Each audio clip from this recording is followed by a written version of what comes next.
Hello colleagues, and for those who have travelled, welcome to Belfast. I'm sorry I can't be there with you today. My Saturday this week includes a Nappuccino event in my constituency of Bangor. If you're not familiar with the exciting topic of Nappuccino, it's basically coffee and reusable nappies, and I'm taking the opportunity to help promote this for a colleague.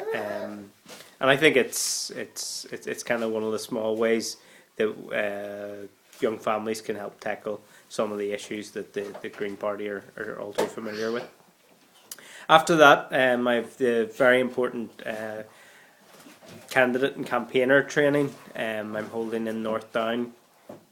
Roderick O'Gorman, who some of you will know, has held training events in Dublin and Belfast to try to upskill candidates and campaigners in the most effective way of campaigning. For whilst it certainly helps to have the right policies and the right message, if you don't get those messages out, you ultimately will fail to see people elected. So I'm trying to pass on what I've learned from Roderick, and indeed learned through my own experience to colleagues in my constituency.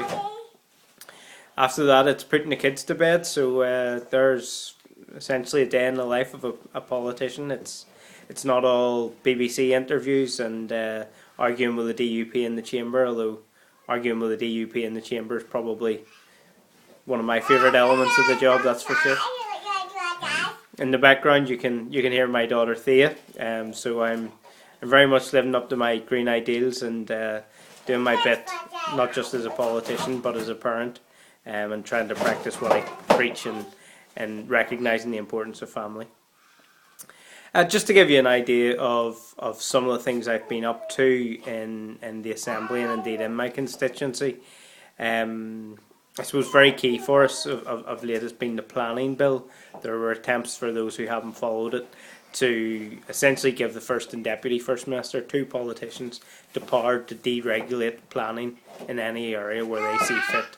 And they made no exceptions for particularly important resources in terms of natural environment or indeed built heritage. Thankfully we're winning that campaign at the minute, but there are rumours that bill may come back, and we'll have to reignite the fight. Other things I've been involved in, most of you will be aware of the international campaign against fracking. We've certainly had our own local challenges in Northern Ireland. Again, it's a fight that's gained momentum. Indeed, I heard one source close to the Energy Minister say that he believed that fracking wouldn't happen in Northern Ireland because of the strength of opposition. So that's positive news, but again, we certainly can't be complacent on that front. Other things I've been involved with, I recently had a motion passed unanimously in the Assembly calling on the UK government to keep Royal Mail public. I think that was a very important signal. This is very much a UK government that represents England but has no mandate in Scotland, Wales or Northern Ireland.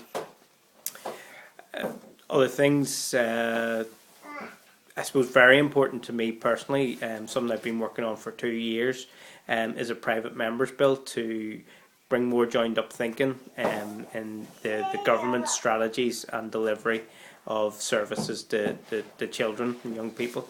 There's inefficiency due to the lack of joined up thinking, and ultimately limited resources are not getting to children because of government's failure to work together. So that's something that I'm very proud to be involved in. I've got the backing of the whole children's sector in Northern Ireland, and I hope to bring a bill to the Assembly in early January.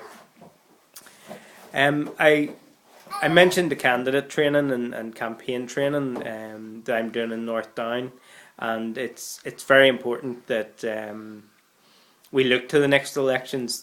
Certainly, I think North and South, the local government elections and indeed the European elections are opportunities to increase the Green Party's profile, but also particularly at council level to see increases in Green representation.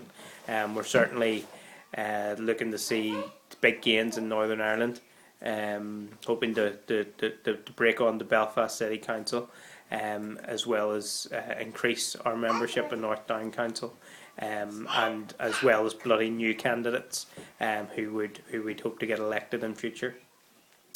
So the Young Greens have always been vital in our campaign efforts. Very often use the ones who don't have family commitments, and maybe can give the time, effort and energy to campaigns, and I hope you will be considering what time and what effort that you can put into our election campaigns, and I certainly would hope to see some of you in North Down and Belfast, and I think we will work north-south to ensure that we share volunteers, we share experiences, indeed we pull resources where we can, because that's vital for a small party. I'll just finish off by saying, each of you will, through the course of your time with the Green Party, find your own place within the party. But just to mention a few notable Young Greens, Adam McGibbon and Mark McCormick, who established the Queen's Greens, which some of you will now be members of. Adam McGibbon is now campaign manager for Caroline Lucas MP, which I'm incredibly proud of Adam for the work he's put into the party. I'm sorry to lose him from the Northern Ireland Greens, but again he's sharing his skills and experiences that he's picking up in England, and relating them back to us, and indeed that link with the English Greens is going to prove invaluable over the coming years. Mark McCormick, the other co-founder of the QUB Greens, got a 2-day part-time position with the League Against Cruel Sports, heading up their campaigns in Northern Ireland. Within 2 months he'd increased that role to 3 days, and about 6 weeks after that they offered him a full-time job in England as one of their key campaign coordinators. So these are some of the opportunities that arise from getting involved and getting active in the Green Party, and whilst I hope to retain more of our best and brightest in Northern Ireland and on the island of Ireland, I think it's exciting when our members do take these opportunities and come back and share their experiences. And I suppose as a young Green myself once upon a time, I obviously went on to be a researcher for an MLA and ultimately become an MLA myself. Others, of course, will take more of a backseat role as campaigners, policy officers, or whatever it might be. You'll decide your own place in the party, but just rest assured we're delighted to have you on board. We hope your experience with the Young Greens is a positive one. We hope it's not all serious politics and there's plenty of fun, although I'm pretty sure that will be the case, and please take up the opportunities with the Federation of Young European Greens. There's plenty of good learning experiences, but social experiences to be had.